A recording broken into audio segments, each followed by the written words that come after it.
Mbak bapak itu SK. Bapak itu seneng kancanan wong mlete timbang wong sopan. Saya dulu ya SK. Bapak itu kancanan wong mlete itu. Suatu saat bapak wafat, si pendereknya bapak yang mlete ini tak kancani. Marah tuh orang. Marah. Mulai terus. Tangan-tangan bener wong mlete. Jadi kalau tak tanya, mau sarapan Mbah wongnya sepuh. Oh wis lho Gus, esuk-esuk kudu sarapan wajib. Wis rokok, oh wis. Ternyata dia lebih gampang ngitung nikmat. Kok gak kerja kan? Nah, aku nang masjid di 10.000 kon ngino wong kerja ora usah di 10.000 wis rojo iso mangan iso ngombe. Lha opo ngamulo wong liya? Kan kok bener sesuai. Sementara sing sopan kurang ajar. Mbah mun mangan. Terus ngenteni kerja angel kabeh mboten panen men ngenes. Kaya Allah ora tau man. Oh, mungkin karena ini Bapak. Jadi akhirnya sesuai ora pati. Kancanan wong sopan-sopan. Ternyata orang sopan ya kaca juga mau eling sisi panen akeh tak tahu. Mbah panen kathah. Mboten Gus namung niki. Pokoknya meluh terus. Jadi makanya ini kan apa-apa kalau berlebihan itu repot. Seperti saya pernah ditanya, kalau orang Jawa Timur itu hormatnya sama kiai, kalau sama orang biasa itu kurang hormat. Kalau orang Solo itu sopan-sopan, tapi ya sama-sama ada masalah. Kalau ada kultur semuanya sopan, nanti ya hum yukrimuna aliman wa fasikon wa solihan wa tolihan. Sopan yang berlebihan akhirnya sampai pernah ada seorang kiai latihan. Ini kisah nyata. Wong itu teman saya. Ketemu orang Solo dihormati. Sempat GR, barokahnya ilmu saya dihormati orang. Bareng sama orang fasik, orang macam-macam ya dihormati yang sama. Jebule podo wae kan gitu. Artinya gini, kalau akhlak itu benar-benar kelebihan, tapi kalau berlebihan la farqa bainal alim wal jahil wal fas was saleh wat thaleh karena semuanya dihormati. Tapi kalau misalnya ada Jawa Timur yang membeda-bedakan manusia, kadang kita ini juga beratnya semua itu ibadullah, semua iyalullah semua. Jadi terus kita ini mikir yang benar yang mana? Setelah mengkaji ilmu, lagi-lagi setelah mengkaji Sayyidina Ali itu diantara sebabnya beliau dekat Allah itu karena muamalahnya sama Allah itu benar. Diantara muamalah itu yang diriwayatkan di kitab Ar-Risalah itu syariah adalah masyhur itu. Kafani izzan antakuna li rabban wa kafani fakhran an aku nalaka abdan. Tiap malam ya beritanya itu, ya Allah, saya sungguh sangat mulia karena engkau yang jadi Tuhan. Coba kalau saya dituhani manusia yang mati atau dituhani siapa yang mati juga. Wa kafani fakhran an aku nalaka abdan. Saya ini bangga sekali karena jadi budakmu, jadi hamba zat yang tidak mati. Jadi pakem-pakem yang menjadi masyrab kalau dalam bahasa tasawuf itu yang menjadikan wali. Sehingga yang dikatakan ibadah itu apa? Ma'rifatullah. Mengenali Allah secara benar. Jadi jangan kira wali-wali dulu terus terlalu istiqomah, ada juga. Mereka punya pakem yang menjadikan Allah itu ridho. Saya beri contoh nih di sini banyak makalah nanti saya beberapa baca tabarruk. Banyak riwayat dari orang-orang sufi. Nabi Ibrahim itu pernah ketemu orang Majusi. Beliau terkenal sakhiyah. Ketika ketemu orang Majusi, ya Ibrahim saya ini sehari saja ngasih makan saya. Kamu kan tukang ngasih makan orang. Terus ya tapi bisyarti antus lima, kamu harus Islam. Fikihnya Nabi Ibrahim adalah kalau saya menolong dia berarti nolong orang kafir. Setelah orang itu lewat berlalu karena Nabi Ibrahim gak mau hormat, Allah memberi wahyu ke Nabi Ibrahim. Kenapa ya Ibrahim tidak kamu terima satu hari, kamu kasih makan satu hari? Ya karena dia Majusi. Kata Allah, dia umurnya berapa? 60 tahun. Tanyakan, pernah kelaparan kan hanya hari ini? Iya ya Allah. 60 tahun dia kafir tak kasih makan. Minta kamu sehari aja kok gak boleh. Akhirnya Nabi Ibrahim dipanggil orang Majusi, dikejar dipanggil. Ayo tak kasih makan satu hari. Kok kamu sekarang jadi baik?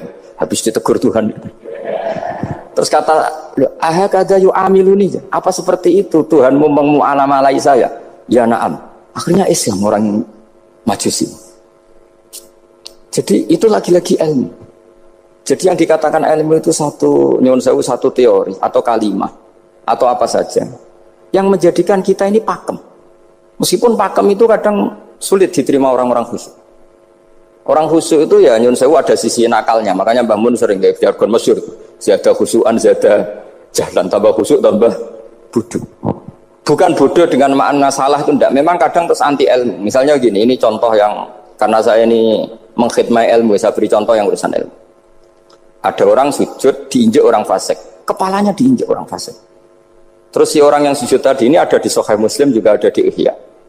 Wallahi la yaghfiru wa laka. Pakai sumpah, wallahi la yaghfiru wa laka.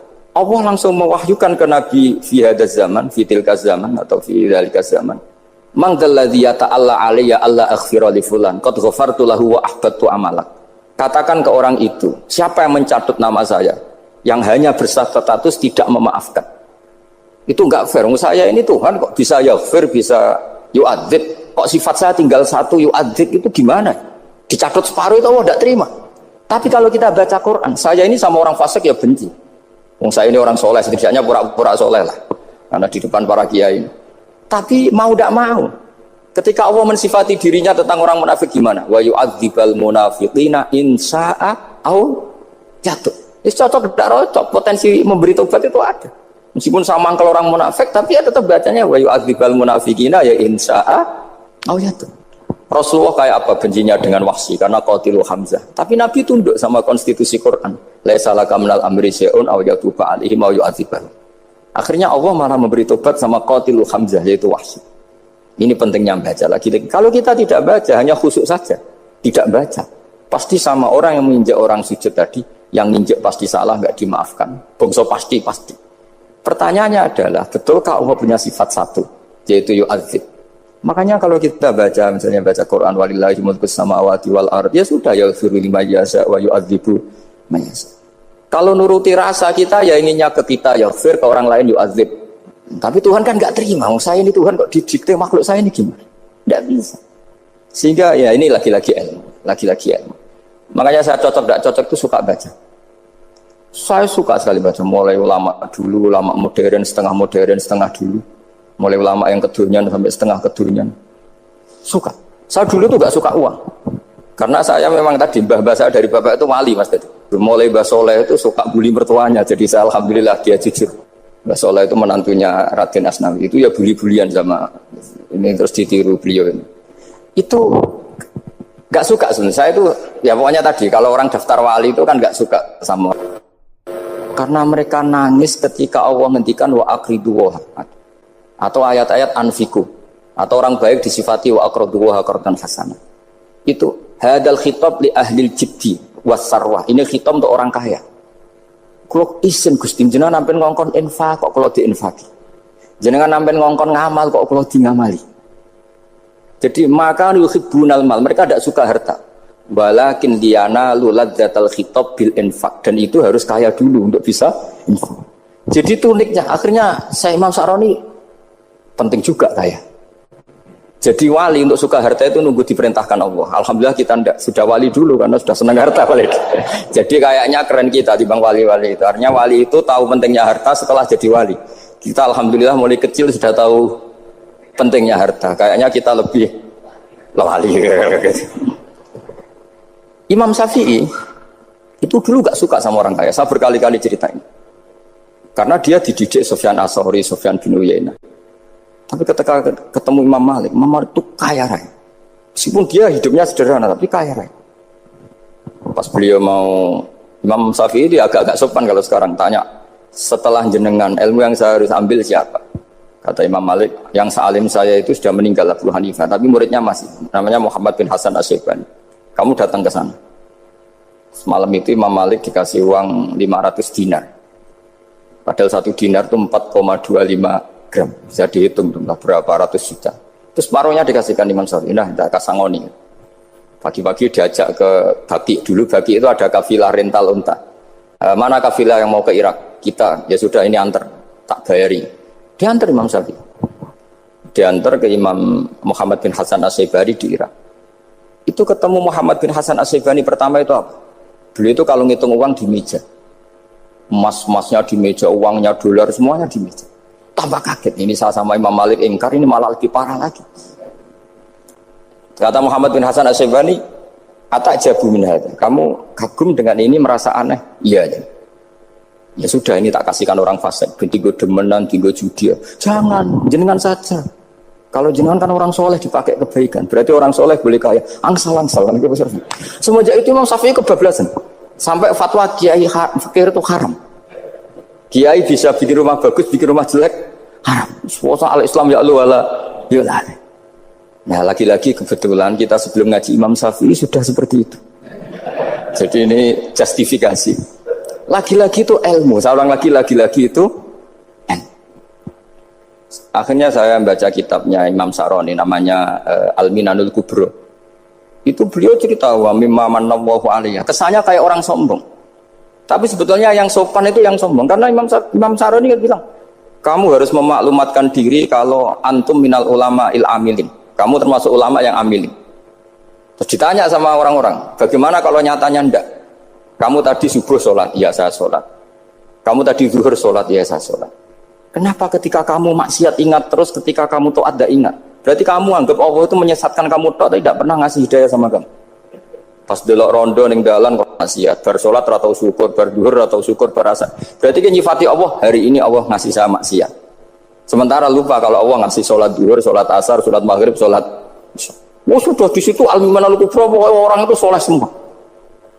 Nah saya itu termasuk orang yang didikte oleh kitab, terbentuk oleh kitab Al-Minanul Kubro. Jadi di situ hidup itu enak semua. Makanya saya itu masih ingat dialeknya dua orang alim. Nggak perlu saya sebut, ini agak sensitif karena ceritanya itu ada anaknya kiai mau nyalek. Karena dia anaknya kiai tanya, Mbah, dalilnya nopo nanti yang kepengen jadi jabatan, mencari jabatan besar. Kalau yang jawab tak sebut gak apa-apa namanya. Jawabnya Mbah Mun, oleh gak apa-apa. Nabi Yusuf juga ada jabatan. Terus beliau baca qalat alni ala khuzainil ardi inni khafifun alim. Nabi Yusuf juga ada jabatan ya Rabb. Didebat sama orang alim. Itu Nabi Yusuf syariatnya itu mansukhoh di syariati Rasulullah Muhammad SAW. Setelah tamunya pulang, Mbah Mun dibantah gitu. Dari Mbah Mun gini bilang, anut kiai wae oleh pemenang anut nabi. Sama ingat kalimatnya.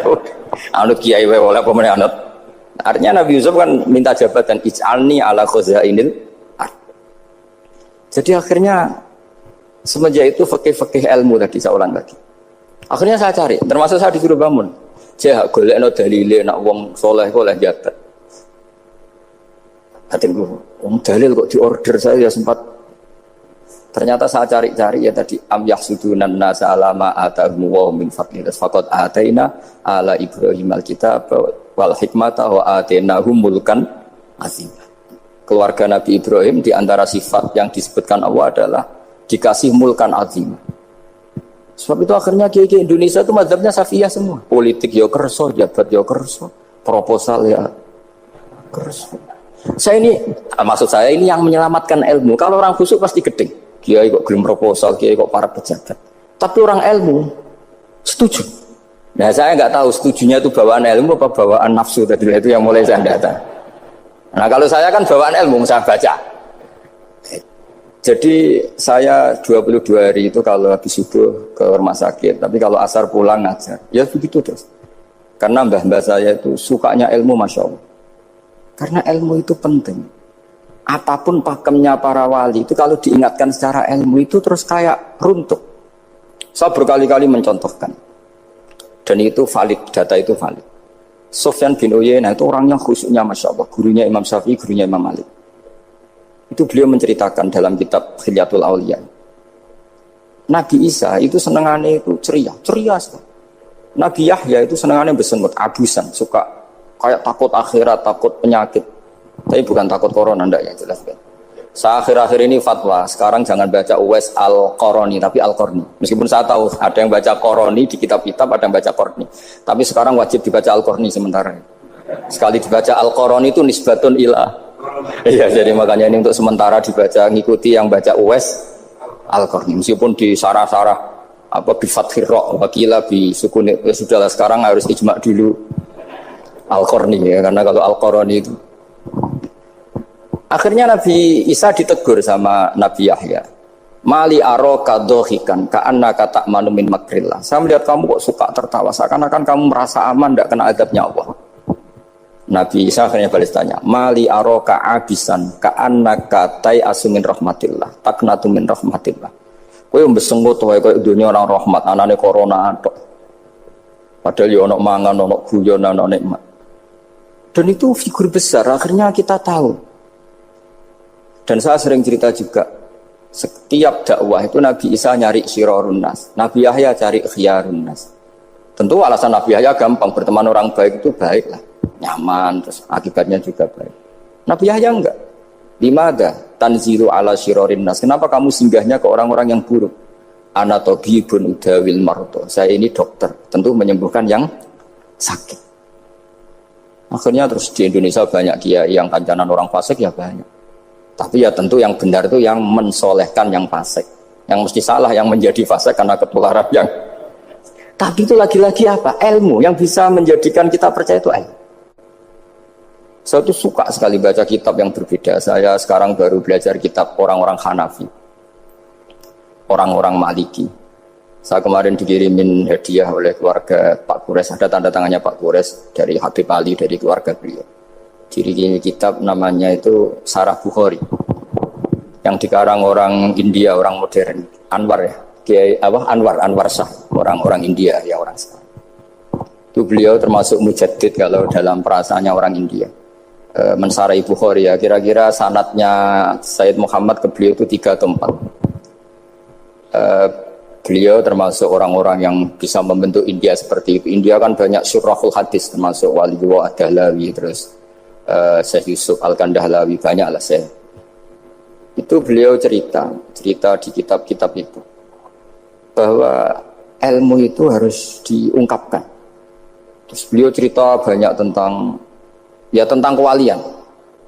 Sampai dalam cerita kewalian itu unik. Dan terus kayak jadi wali itu gampang sekali. Ya diantaranya itu wali itu mau modal rasido.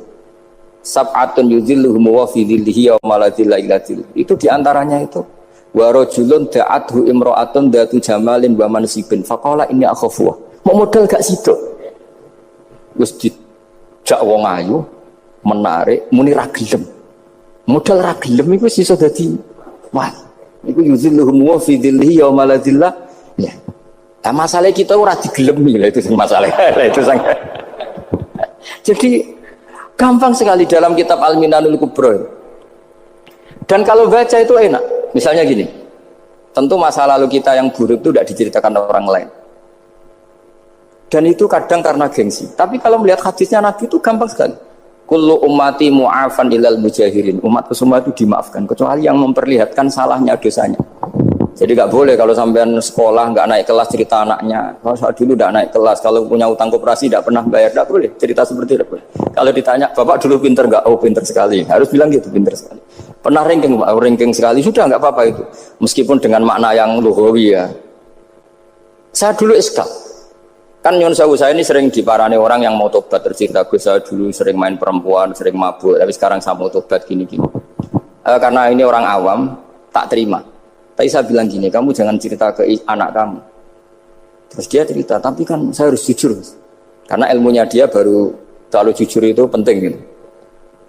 Terus Pak, pokoknya menurut kula ora oleh cerita, pokoknya ora oleh cerita. Ya guys, oke nurut. Setelah itu saya nyari-nyari sarah, termasuk kitab itu. Kok bisa orang yang tidak mujahirin, orang yang menutupi salahnya malah dimaafkan, yang cerita jujur pernah salah malah tidak. Sangat bener. Misalnya seorang bapak cerita, "Cung aku dhisik nak pacaran tak ambung." Misalnya, anaknya mesti suatu saat kan dia puber. Mesti nak ngambung niru bapak. Nah, kalau yang cerita itu ribuan atau jutaan. Cung aku zaman yang pondok itu rezekiku kok bodoni. Kan terus jadi syariatun muttaba'ah. Apalagi yang cerita ini ternyata jadi kiai, ternyata gitu ya tetap jadi kiai. Jadi kalau pura-pura soleh di rumah, pura-pura soleh, seakan-akan di pondok tidak pernah kodok, tidak pernah setor meluntir, tidak pernah apa kan? Katanya, lalu lucunya, oke itu alasan. Alasannya Imam Ghazali itu paling masuk akal. Ini saya cerita, ila aliman barokahnya baca Imam Ghazali. Fa inna wa ta'ala yakrohu zuhurul ma'asi. Wa min asbabi zuhur adalah al-mujahar. Karena Allah itu gak suka maksiat itu begitu kelihatan. Dan awal dari kelihatannya maksiat adalah semua orang cerita. Akhirnya maksiat dianggap biasa saja. Jadi kalau semua orang cerita zaman mondok nakal itu akhirnya semua orang yang nakal. Oh itu niru kiai ini karena ini niru kiai. Kan repot.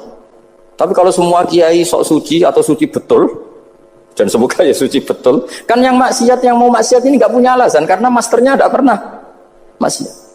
Meskipun sebagian yang sultan nggak pernah konangan, nggak tahu pokoknya yang penting seperti itu. Itu hebatnya konsepnya. Saya dulu ya eskal loh. Kok Ya tadi kullu ummati mu'afan illal mujahirin. Saya dulu seeskal kan. Tapi setelah baca Ihya kata Imam Ghazali, karena Allah itu enggak suka zuhurul ma'asi. Allah enggak suka kalau maksiat terlalu muncul. Dan termasuk sebabnya muncul adalah setiap orang jujur menceritakan masa lalunya. Sebab itu kita sebagai orang Islam yang entahlah istilahnya apa, kalau istilahnya Mas Najib Islam Nusantara atau moderat macam-macam lah. Saya termasuk orang yang sebetulnya ingin nggak setuju, bukan karena menentang. Nanti ngapalkan firqahnya kebanyakan, 72 aja ngapalkan banyak ditambahi Islam Nusantara, Islam moderat, Islam garis apa lagi itu? Oh garis lurus. Ada yang lagi lucu. Ya macam. Tapi setelah saya ulang lagi, setelah baca banyak, itu akhirnya menjadi tahu. Karena apa ya, fitrah salimah kita. Misalnya gini, ada cerita di kitab-kitab. Nabi Musa pernah istisqa nggak mandi, kan nggak terima, dia seorang nabi kok istisqa nggak mandi. Saya ini kali muka ya Allah, kenapa doa saya nggak mandi? Terus kata Allah, inna fihim namaman, di antara yang berdoa sama kamu yang istighosa kubro itu ada yang namaman, tukang ngedoa itu. Nabi Musa ngajarin Tuhan, ya Allah kan gampang, kasih tahu dia siapa tak usir supaya tidak ikut istighosa, akan selesai. Terus dari pengiran lucu, saya ini Tuhan, anha anin namimah, saya ini Tuhan yang mengharamkan namimah, maka saya tidak akan nama. Anha anin namimah wa akunu namaman, saya ini mengharamkan hadu-hadu kok terus dudono sing kan, ya sudah Gusti kalau gitu. Lalu solusinya gimana ini? Nanti solusinya gimana Tuhan? Ya sudah kamu nyari hamba saya yang namanya ini. Cari sama Nabi Musa. Ketemu orang namanya hitam. Makanya saya sama Mas Nadim itu sungkan karena di antara wali itu ada yang hitam. Oh hitam terus nggak apa-apa ini biar impas, biar saya sampean bisa jadi wali karena madlum deh. Itu ketemu. Setelah ketemu sama-sama nur. Anta bareh, ya saya bareh. Terus anta Musa, ya saya Musa. Kenapa kamu tahu? Dikasih tahu Allah. Ini karena sama satu nabi, satu wali. Terus saya ini mau istisqa gak mandi, tapi sama Allah disuruh minta doa sama kamu. Itu doanya tuh ngawur sekali, bukan sekedar ngawur sekali. Ya Allah, apa engkau sudah tidak punya stok air sehingga tidak ada hujan? Gitu. Apa angin-angin sudah tidak nurut sama jenengan sehingga tidak bisa menghalau awan untuk menurunkan hujan? Fakah ada Musa ajab kisah itu di semua kitab. Musa hampir saja jotos, dianggap doa yang enggak sopan. Tapi kata Allah, la tadribhu ya Musa fa innahu adhakani fil yaumi salasa marrat. Dia bisa bikin senyum saya sampai 3 kali. Lu soal mereka maksiatuhum la tadurruka. Maksiat mereka itu tidak ngefek ke engkau kok jenengan pertimbangkan. Maksiatuhum la tadurruka. Akhirnya langsung hujan. Jadi kadang doa itu ada yang ngawur. Maksiatuhum, makanya saya itu kadang berani berdoa Indonesia aman. Secara fikih ya kadang kok nak gak ono apa-apa sing maksiat meneh. Kadang ya mikir. Ya nak sing taat meneh, tapi kok nak ono apa-apa sing maksiat ya maksiat meneh. Saya pernah ketika Jogja sering gempa itu pernah mau berdoa. Ya Allah semoga bebas dari gempa, tapi terus saya mikir. Memang kalau nggak ada gempa ya yang sholat aman, tapi yang maksiat juga daripada menggurui Allah sudahlah, tidak berani berdoa sudah Gusti ini dunia ini jangan pun terserah jenengan. Tapi saya sebagai orang Muslim sing apian kan ya kepengin arham linnas. Boleh dalil lu kangelan, tapi gara-gara baca kibarek tadi maksiatuhum la tadurruka. Maksiat mereka itu tidak bahaya bagi kita. Pun Gusti ra usah kakean pertimbangan pun udan mawon. Udan langsung. Lagi-lagi karena baca. Termasuk di Al-Minanul Kubra itu ada cerita tentang Nabi Isa. Cerita itu tidak hoax, ini kata Imam Sa'roni. Ada orang itu perajin sepatu, perajin sandal. Ya Allah, engkau itu bilang butuh sandal ukuran berapa, nanti tak bikinkan. Engkau bilang kendaraan kamu apa, nanti saya fasilitasi ada ini. Pakaiannya kalau dames. Apa, pokoknya saya ingin khidmah sama jenengan. Terus Nabi Isa yang terkenal baik itu ya faham mabibat sih hampir saja dipukul. Terus kata Allah jangan Isa, dia muji saya sesuai yang dia ketahui. Lagi-lagi baca. Jadi tidak bisa kita mengadili orang lain ini kalimat ini tasbih wa bil khalqi itu tidak bisa, tidak segampang itu. Kecuali yang ngomong orang-orang Mu'tazilah atau orang-orang Khawarij mungkin kita lawan karena berdasar ilmu. Kena wong lugu rusak. Karena orang lugu itu gimana ya? Seperti Ahmad ditanya, kamu mukminah? Terus dites sama Nabi, aina Allah fa asyarat ila sama. Allah di langit. Coba kalau kamu tauhidkan, Allah la yakhullu fi makanin. Berarti kan masalah itu karena Allah laisa kamitslihi. Saya juga pernah diprotes kiai, kenapa ada istilah senyum, istilah susah. Padahal Allah enggak pernah susah. Tak tanya gitu. Saya kan sering bilang Allah susah, Allah apa. Gus, kok gitu? Padahal Allah kan enggak pernah. Tak tanya, kamu hafal Quran? Enggak. Ya sudah, baca aja ayat falamma asafunan taqamna minhum. Itu doire asafa itu kan asifa ya safu asafan. Diikutkan wazan afala berarti asafa yusifu. Berarti kayak dengan ata lah. Ya ata ya'ti ityanan, kalau ingin wazan afala kan ata yu'ti ita, sama dengan falamma asafu mongko sumangsani gawe susah sapa Fir'aun wa qaumuh nah ing ingsun. Fir'aun mari riket, mari aku susah, aku pengiran ciri tandingi intakomna minhum kata aku. Akhirnya dia itu bilang jebule ning Quran ya ono istilah Allah susah. Iya sembol aku itu wong aku hafal Quran dadi spontan bahasaku mbok salah mbok ora iki ono kembarane Quran. Sampeyan masih khusyuk ora hafal Quran akhirnya yo ngene iki kata saya. Akhirnya jebule ilmu itu penting wis suwe nek ilmu itu penting kata saya. Jadi ini lagi-lagi illa aliman au muta. Jadi saya itu dapat barokahnya ilmu. Saya sebagai manusia ya takut mati, tapi tadi kalau kadang-kadang melihat mati itu rohah min kulli syarrin. Kita ini meskipun nyun sewu sekarang tidak zina, tidak korupsi, potensi itu tetap ada. Dan yang bisa mengakhiri potensi itu apa coba? Al-maut. Sehingga Nabi mengajarkan kita itu gampang sekali dalam beragama. Ij'alil hayata ziyadatan li fi kulli khairin wal mauta rohatan li min kulli syarrin. Lagi-lagi ilmu yang menyelamatkan kita itu ilmu. Sehingga Umar bin Abdul Aziz ketika mau meninggal, semua keluarganya nangis. Dia tanya, kenapa kamu menangis? Karena engkau mau meninggal. Memangnya setelah saya meninggal mau kemana? Ila Rabbin Karim, ila Rabbin Rahim. Jadi segampang itu untuk melihat. Nah, tapi kalau kita tidak baca, seakan-akan wah mati ngeri nak mlebu neraka piye. Seakan-akan di alam sana hanya ada neraka. Padahal anak idadzoni abdi. Daripada nganggep neraka masalah atau eleng pangeran kan ini. Lagi-lagi baca. La yamutan ahadukum illa wa yuhsinudzanna billah. Jangan sampai seseorang mati kecuali dalam keadaan husnudzon sama. Saya tuh masih ingat Gus Yagi pas Bapak gerah itu tak antar ke Karyadi di Semarang. Itu mau kapundhut itu cek guyon. Jong ape mati mbok gawe ning hotel karena di pavilion. Sebelum mau kapundhut cek donga khataman Quran, baca sabbahat khataman. Terus dong tak khataman Quran, terus serasa nangis, aku husnul khotimah, ya terus aku betul. Betul kok enak maksudnya, santai maksudnya enggak, ya relax aja. Seperti Mbah Mun itu dulu, saya tuh, ya aku bela wafati sering ketemu. Ya ada hanya saya, tentu banyak orang sering ketemu beliau. Jawabnya Mbah Mun, Cung, aku nak mati Selasa berarti aku wong alim, nak mati Jumat berarti aku wali.